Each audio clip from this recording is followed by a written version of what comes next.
Bir iki aydır kanalda biliyorsunuz hiçbir şey yok. Şimdi tekrar açıyoruz kanalı. İstanbul Havaalanı'ndayız. Bir yere gidiyoruz. Peki nereye gidiyoruz?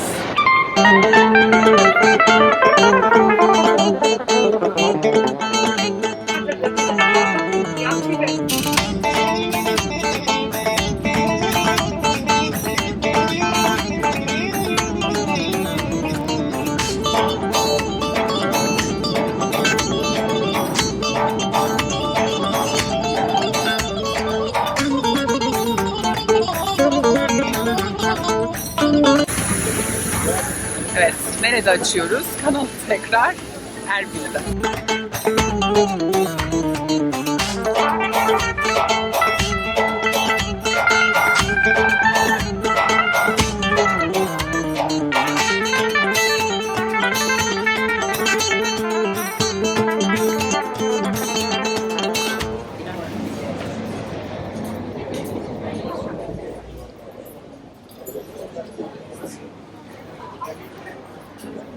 Evet, şimdi bir restorana geldik. Pide söyledik. Bakın görüyorsunuz buradan dünya kadar şey getirdiler.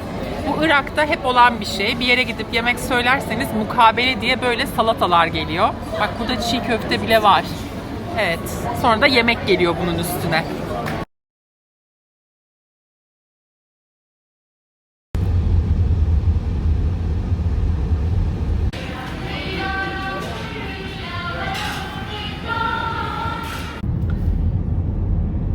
Günaydın. Erbil'imize geldik. Niye geldik Erbil'imize? Abbas'ın işleri var biraz. Ben de işte buraya gelip biraz video falan yapmak istedim. Bir de biz seviyoruz. İkimiz de burada yaşadık. Abbas herhalde 6-7 yıl yaşadı. Gitti geldi bayağı bir. Ben de 5 yıl full burada yaşadım. Her tatile geldiğimizde bu taraflara Erbil'e de illa uğruyoruz. Az önce kahvaltımızı yaptık. Şimdi biraz yola çıktık. Gezelim neler var neler yok diye. Her geldiğimizde çok değişmiş oluyor Erbil. Burada böyle yeni inşaatlar çok var. Türk firmaları çok var. Şimdi de zaten bayağı bir her taraf Türk firması olmuş gene. Türk restoranları falan her yerde. Ama Arap etkisi de daha bir artmış. Ben burada yaşarken 2011-2016 arası Türk firmaları daha çoktu. Şimdi onlar da var ama Arap firmaları da daha fazla olmuş burada. Evet, şimdi biraz daha Erbil'i gösteririm. Hava da bugün çok tozlu ama artık ne yapalım. Şuradan biraz tabela göstereyim. Bunlar bana hep çok ilginç gelmiştir. Bakın en sağ tarafta Mahmur yolu. Düz gidersen Bağdat ve Kerkük var. Kerkük zaten buraya 70 kilometre. Yani 70-80 kilometre bir saatte gidiliyor. Ama şimdi oradaki kontrol değişmiş. Orası Irak merkezi hükümetinin kontrolünde. O yüzden oraya gidemiyorsun. Şu ileride de dur bakayım zoomlayayım şunu. Şurada da yeni bir bina yapılmış. Kayboldu. Ve toz bulutlarından da görünmüyor. Şurada da yeni bir bina yapılmış. Bu şimdi Erbil'in en uzun binası olacakmış. Çıktı meydana.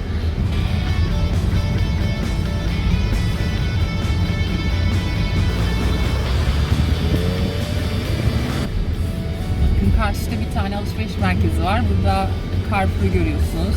Ay yollar biraz güzel değil. Sarsıldık. LC Waikiki'yi görüyorsunuz. Bakın orada bir de zoomlayalım hemen. Ziraat Bankası da var. Bayağı her tarafta Türk markası var. Şimdi şu karşıdaki yere gidiyoruz. Family Mall. Aile alışveriş merkezi. O tepesinde kubbe gibi olan yer.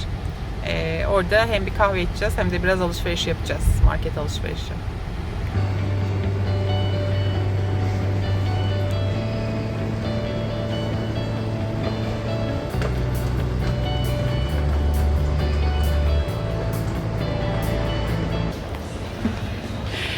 Abbas da beni çekiyor. Şimdi buradaki Family Mall'a geldik. Biraz etrafı göstermek istiyorum. Çünkü bir sürü Türk markası var. Mavi görüyorsunuz. Yanında Mango. Karşıda LC Waikiki. Şurada De Facto.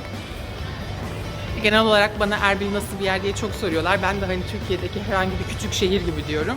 İşte bir alışveriş merkezi var. Orada gittiğinde devamlı Türk markalarını görüyorsun. Tam işte o şekil gördüğünüz gibi. Şurada Flormar'ımız var. folklor var standı. Mango'da güzel şeyler varmış. Bu alışveriş merkezine eskiden çok geliyorduk. Şey gibi ama şimdi yenileri açılmış. Nasıl diyeyim? İlk Ak Merkez açıldığında çok popülerdi. Herkes oraya gidiyordu falan. Sonra daha böyle işte havalıları açıldı. Burası da öyle olmuş. Hani şimdi bu alışveriş merkezi daha bir boş. Ondan sonra Penti de varmış. Bak ben yaşarken Penti yoktu.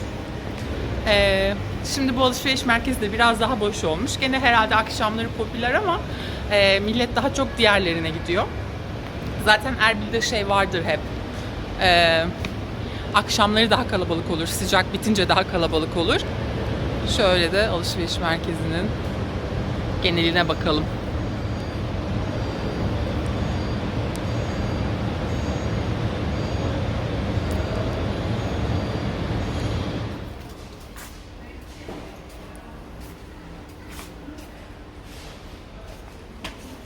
Süpermarkete geldik.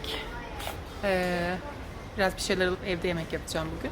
Burası çay ve kahve reyonu. Görüyorsunuz mis gibi kaçak çaylar. 3900. Bu ne? 4000. 4000 dinar bir çay. Kaç gram? 400 gram 4000 dinar. 4000 dinar ne kadar ediyor ya? 4000 dinar 2,5 dolar ediyor yanılmıyorsam. Evet 2,5 dolar ediyor. Yani işte de ki 75 lira. 400 gram bir çay. Bunlar kaçak çay oluyor kendileri. Artık Türkiye'de fiyatları ne bilmiyorum. Şurada da Ahmet Tea'ler var. Dur bakayım. Benim en sevdiğim Dugazaf. Buna bayılırdım. Carrefour'un kendi ürünlerinin olması da bayağı hayat kurtarıyor. Hani güvenerek de daha alıyorsun. Zaten hoş her türlü marka var görüyorsunuz. Türk kahvesi bulalım. Yaşasın. Damla sakızlı buldum. Hemen alalım. 1750 dinar. Bu da herhalde 1 dolar falan mı ediyor artık? Evet 1 dolara yakın ediyor. Yani 25 lirada. Evet. Bunu alarak başlayalım. Burada Irak'ta pirinç görüyorsunuz. Böyle 5 kiloluk falan satılıyor. Ben burada yaşarken şu nevresi alıyordum çok. Güzeldi.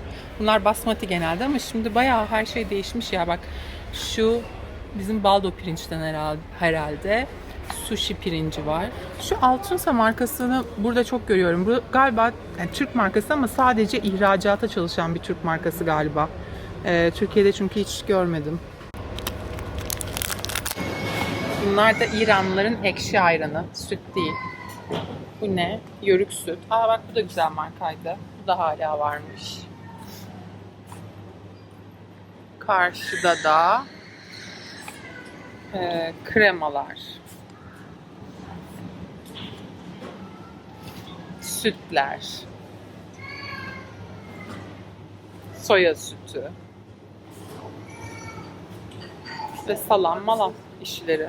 Namet de gelmiş.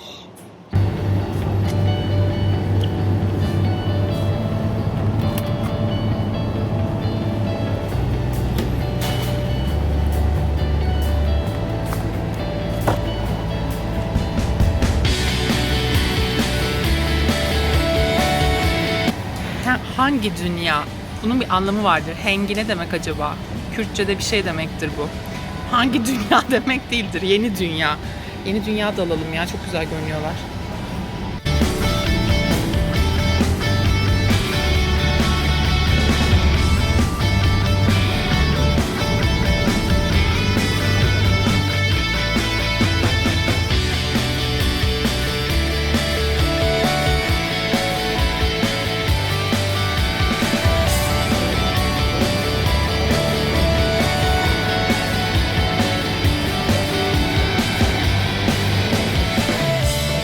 Marketten sonra bir İran yemeği yaptık. Buna tadik deniyor. Patatesleri pilavın altında kızartınca, tencerenin altına koyup patatesleri kızartınca tadik oluyor. Bu da pilav, safranlı.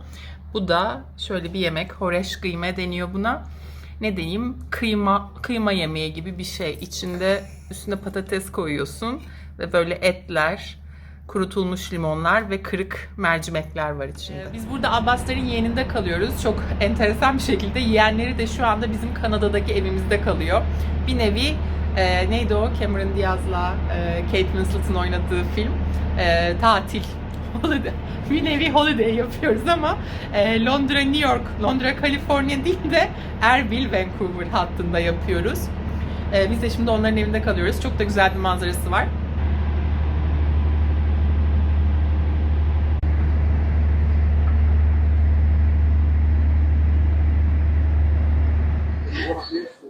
Evet, alışveriş merkezlerini gezdik, kafeleri gezdik, işte Türk markalarını falan gezdik ama biraz da gerçek, öz hakiki Erbil'imizi size göstermenin zamanı. Kayseri Çarşısı'na geldik. Burası Erbil'in kapalı çarşısı.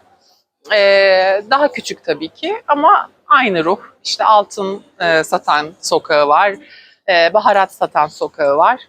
Hemen Erbil Kalesi'nin öyle eteklerinde yer alıyor. Buraya yani gündelik hayatta aslında insanlar o kadar fazla gelmiyor. Ama ekonomik durumu daha kötü olan kişiler diyeyim, daha hani dezavantajlı kesimleri toplumun sanki gündelik alışverişini burada yapıyor. Bir de işte o tam bizim Tahtakapı diyeceğim, Tahtakale. Tahtakale'deki gibi ekonominin biraz böyle hani cash döndüğü bir yerde aynı zamanda. Birazcık böyle sağda solda gezinelim bakalım.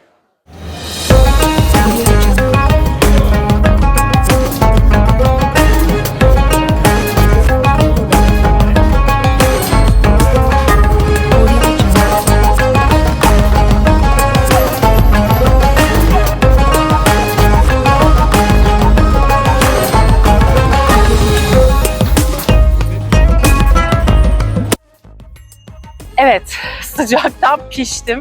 Hemen eve ve klimalı yerlere doğru gideceğim ama gitmeden bir de size bir Erbil Kalesi anonsu çekeyim. Bu benim çok anılarım vardır bu Erbil Kalesi önünde. Yani 50.000 tane mi anons çektim, ne çektim ben de bilmiyorum. Çok çektim. Erbil Kalesi'nin önünde çok çektim yani. Bu kale 60.000, aman iyice saçmaladım, 6.000 yıldır sürekli yaşamın olduğu bir kale. Kalenin içine gerçekten giremeyeceğim çünkü 35 derece olmuş ama içerisi bir mahalle gibi düşünün. Orada çeşitli konaklar var. Hatta böyle Türkmenlerin de Çelebi konağı falan vardı içinde. Buranın içinde işte yıllarca yani binlerce yıl yaşam varmış. Arbela eski adı zaten Erbil'in. Süryaniler de zamanında burada yaşamış. Türkmenler, Kürtler işte hepsi burada kalenin içinde yaşıyor. Kale dediğimiz yer bu. Ve burası aynı zamanda UNESCO'nun Dünya Mirası listesinde de bulunuyor. Ama içeride şimdi birçok restorasyon yapılıyor. Çünkü gerçekten ben buraya ilk geldiğimde işte 10 yıl falan olmuştur. Bayağı harabe gibiydi. Ama yıllar içinde çok restorasyon yaptılar. Şimdi biraz daha iyi galiba.